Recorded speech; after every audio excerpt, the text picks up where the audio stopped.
গত 19 এপ্রিল লালমনিরহাটের হাতীবান্ধা উপজেলার আমজল 9 নং ওয়ার্ড থেকে নিজ স্বামীর বাড়ি থেকে নিখোঁজ হয় সমলা বেগম। নিখোঁজের 48 ঘন্টা পেরিয়ে গেলেও সমলা বেগমের এখন পর্যন্ত কোনো হদিশ মেলেনি। এ বিষয়ে এলাকায় একটি চাঞ্চল্য সৃষ্টি হয়েছে। চাঞ্চল্য সৃষ্টি হওয়ার পাশাপাশি একটি গুজব ছড়িয়ে পড়েছে এলাকায়। এলাকাবাসী অনেকেই বলছেন স্ত্রী সমলা বেগমের লাশ বেরিয়েছে। আসলে এই বিষয়টি কতটুকু সত্য, আমরা এলাকায় এসেছি তা জানার জন্য।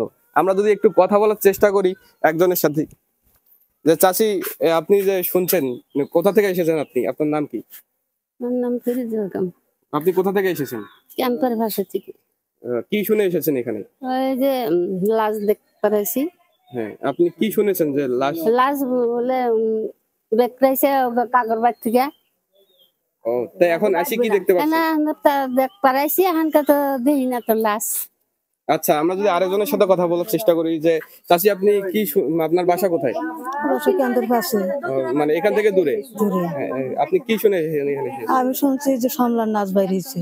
সমলার লাশ বেরিয়েছে। এই তো এখানে এসে কি দেখছেন? এই জন্য কিছুই তো পাইতেছি না, নাচ তো দেখি না এখন। কিছু পান নাই না? পান নাই। আমরা যদি একজন মুরব্বির সাথে কথা বলতে চাই, যে আপনি এখানে কি দেখছেন, মানে এখানে আপনার বাসা কোথায়? আমার বাসা এই এলাকাতে। এলাকায় না? এই এলাকায় আপনি একটা যে খবর বের হইছে যে সমলার লাশ বের হইছে, এটা কি আসলে কতটা সত্য? আমি ফোনে সংবাদ পাইছি সমলার লাশ বাড়াইছে।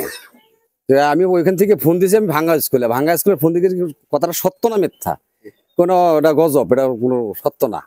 এই বাড়িতে আমি ফোন দিয়ে দেখো তো এই বাড়িতে হয়েছে কি ঘটনা, লাশ কি পাচ্ছে কি পাই নাই না কোনো। এখন কি কোনো লাশ টাশ দেখতে পাচ্ছেন? না দেখতে পারি নাই। তাহলে এটা কি গুজব না? এটা এর গুজব।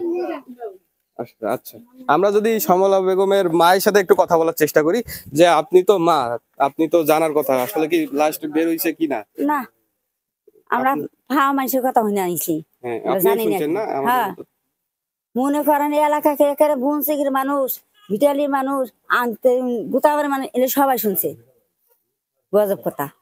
এখন কি লাশ টাশ কোনো আছে? না। আপনার মেয়ের কোনো খোঁজ আছে? না, আমার মেয়ের খোঁজ নাই। জি, আপনাকে ধন্যবাদ। আমরা যদি বলতে চাই যে আসলে যে গুজবটি ছড়িয়েছে সেটি আসলে গুজব, এটি সত্যি নয়। এখানে কোনো লাশ পাওয়া যায়নি। এই স্থান থেকে এই ছিল সর্বশেষ। আবু হাসান আকাশ, নিউজ চ্যানেল 24, লালমনিরহাট।